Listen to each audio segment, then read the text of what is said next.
So they'll be calling you a radical, so I'll straighten you dumb fuckers out in the fucking media. I'm going to straighten, I mean, it's so pathetic, the regurgitation scenario.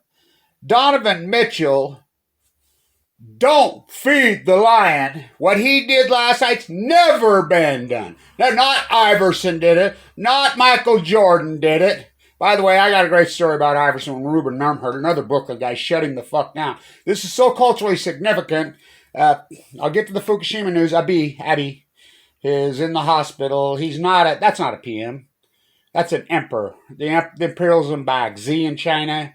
Fucking, how about Tsar Putin? That's not a president. That's not elected. He's been there, what, 20, 30, 40 fucking... Abby, he's sick. He's got the Fukushima flu. And by the way, Donovan, I'll do a video up at the arena.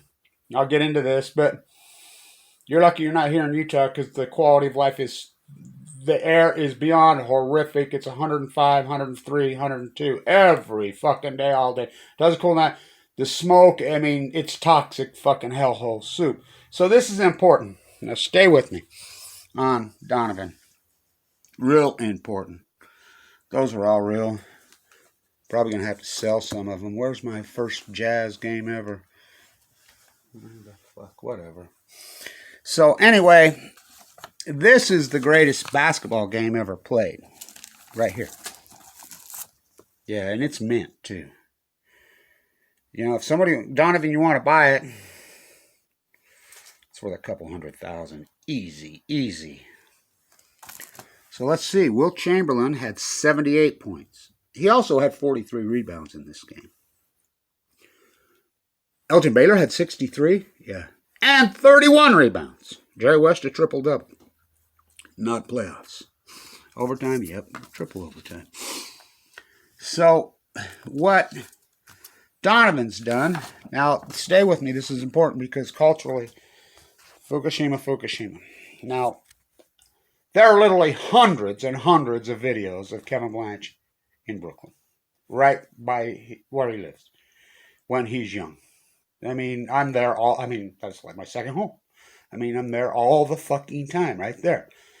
Fort Greene. By the way, in the Fort Greene Park, there used to be a plaque there with the Mexican militia that came in during the Revolutionary War. Had a hole in it. I threw fits.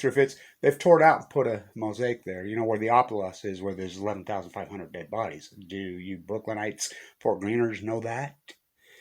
By the way, Frank Layden, who coached that team I just showed you, Donovan, I don't know if you know this, he's Fort Greene.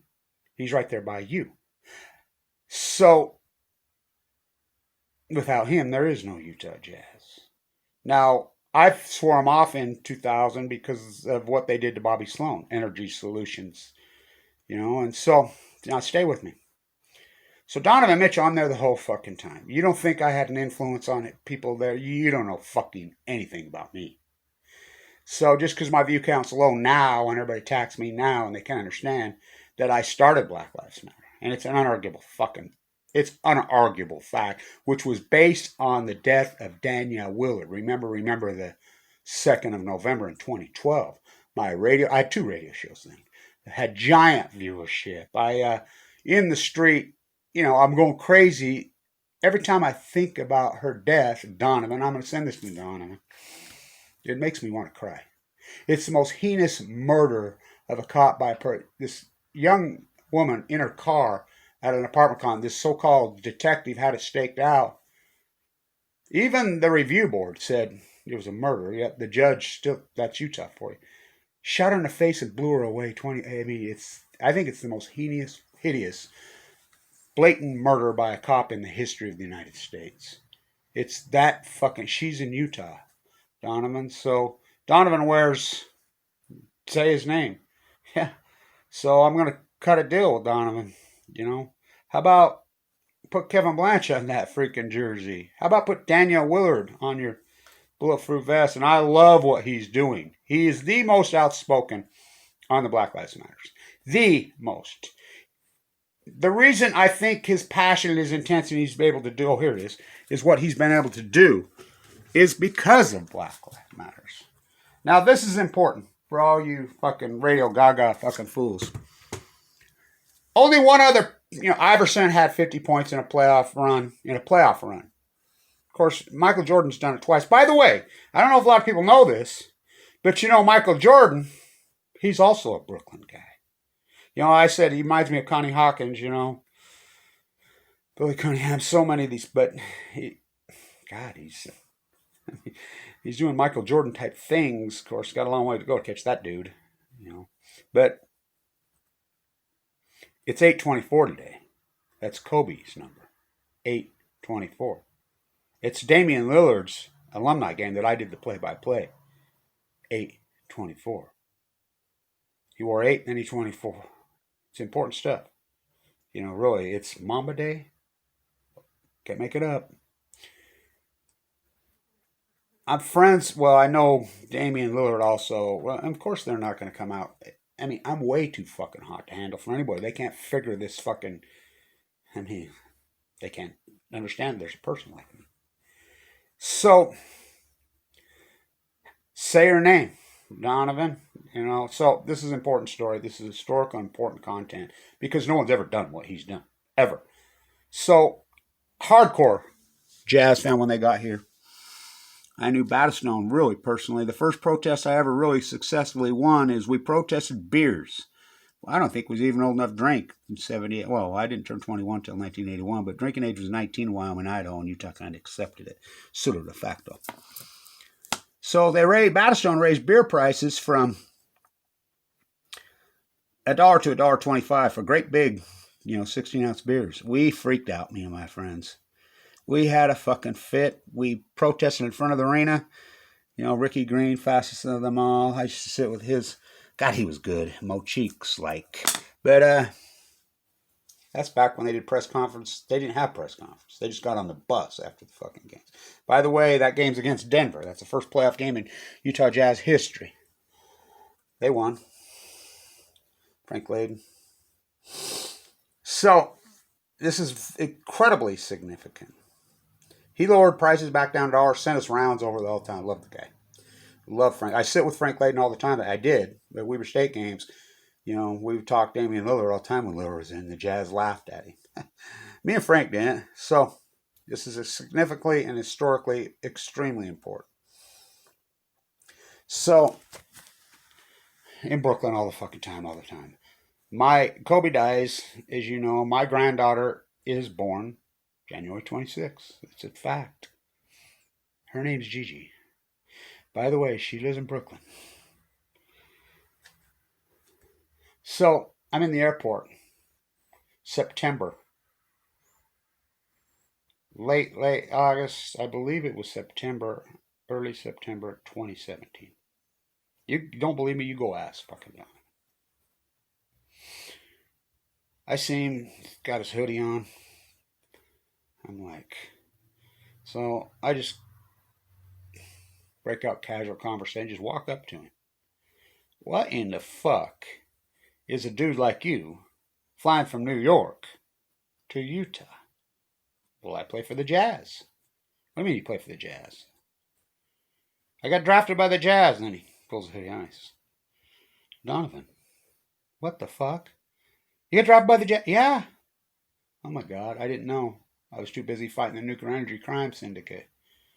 I'd been in Italy at Gigi's mama's wedding. Kobe, that's where he grew up. 18. Said, fuck you. Talk about an activist in the early days. And the money got him. So I says, Donovan, and I'm not sure he recognized me or not, but I think he did because he immediately, we started talking. Says, come on. They're the most racist fans in the fucking world. You better be fucking ready. And I know, that group, that age in Brooklyn, I know who they are. Fuck, I grew up with them, I mentored so fucking many of them with my YouTube camera and my rallies, including AOC. You can argue with this all the fuck you want. The proof is the proof. I coined the term Black Lives fucking matter. It's unarguable. Fuck, play back the tape, my radio shows, fucking Danielle Willard going cry in the streets of fucking D.C. with that young African-American girl from Baltimore. You know, I coined the fucking term. We made the sign. It was invented by Kevin Blanche. I says, you remember that game, 2017, the end of the series when the Jazz got swept by that incredible Warriors team? I won't go to those fucking games. You can kiss my fucking ass. $15 for a beer. You can't take the kids, you know. That ticket right there. I want you to look at this ticket, Donovan. Courtside. Courtside. $15?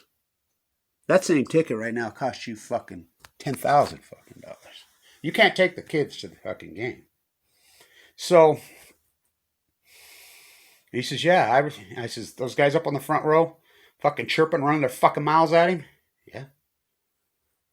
He looked right, and I says, then he rattled off 17 in a fucking row. Donovan Mitchell to Kevin Blanche, don't feed the line. So his fires are stoked. Black Lives Matter has got him. So Millsap swats him, and you can hear Millsap. You can read Millsap's lips. You know, I don't have a TV, so I'm just going off. You know, the Seattle idiot Locke. We go from Hot Rod Hundley, who I was very close friends with, the greatest fucking play-by-play game, maybe sports history. You know, Hot Rod Hundley, which his real last name's Clark. You can see him get that fucking shit out of here. Oh, you see it. He inbounds all says this is a make or break fucking time for Donovan Mitchell in the annals of history. His fire's glaring. This dude's intensity is so beautiful. And it's placed right because he's an activist. You know, culturally, Kevin Blanche, the cultural anarchist. I've said it for years. Until contemporary culture, people like this generation, come out of Occupy, came out of fucking Million Mass March, came out of the Post-Ignorance Project, which Kevin Blanche is pivotal every fucking one of those. Until they've embraced this, and they will. They will. This youth will. He fucking got inbound, fucking step back three like no other fucking, you know, he's sitting at 40, rattles right up to 50. Like that. Never been done before. In no player, read my fucking lips, in the history of the NBA. Not Will Chamberlain, not Michael fucking Jordan, not Bill Russell, not the great John Havlicek, not any of them, ever scored 50 points in the same playoff series. Now, Karl Malone, I misspoke last night. He had 50 in 2000 in a playoff with the great Karl Malone. Now, Jerry Sloan died, and I talked to Phil Johnson recently, had a conversation with him at Ronna Beglin's wake. I worked for Ronna Beglin, you know. Another Ruben Nemhart, fucking Brooklyn guy who shut down Iverson. You know, Fluke, how far would that team gone? You know, fuck. So, never has it ever been done. He doesn't have these fans. Sure, and if you don't think it's true, ask Chris Paul. By the way, when the Jazz had the opportunity to draft Chris Paul or Darren Williams, I went crazy. You're out of your fucking mind not drafting Chris Paul. Fucking, you know, and they didn't. You know, when the Ladens left, the Jazz were all fucking. But he's bringing my interest back. Damian brought my interest back in the NBA because they're overpaid. The fucking ticket prices are grotesque, and it's fucking sickening. And the Jazz are racist as fuck. You know, Jazz fans are the most racist on fucking earth. They didn't used to be. When I was there, fucking, they had the best fans in the world in the old Salt Palace. These fans were sophisticated. They were hardcore. They were beautiful. They were fucking the beautiful game, the ballet, which basketball is. It's an incredible. By the way, natives, for all you activists, natives played. Indigenous people played basketball for thousands of years. This Naismith invented that PJ is a fucking total lie. Native Americans played basketball for centuries. Go to the res and watch them play. So I'm going to ask Donovan this. I'll trade you. I'll give you all my Jazz stuff. And you name it, I got it. You know, how about you can't have a ticket stuff from that game, can you? You can't have a fucking brochure for, program for that game, can you? We can have your jersey. Your jersey needs to go into a fucking, museum. Kevin Blanche's name needs to be signed on it. Danielle Willard. Say his name. Say her name. Donovan, she's a Utah girl. I want you to look her up. That's how Black Lives Matter was on the murder of Danielle Willard. White girl in Utah. It's an unarguable fact. In the streets of Washington, D.C., Kevin Blanche. They don't give a fuck about us. Fucking my interview with RT. This is all about police brutality. The fucking police killings are over the fucking top. I've been going crazy about it. Ask Danielle Willard's mother.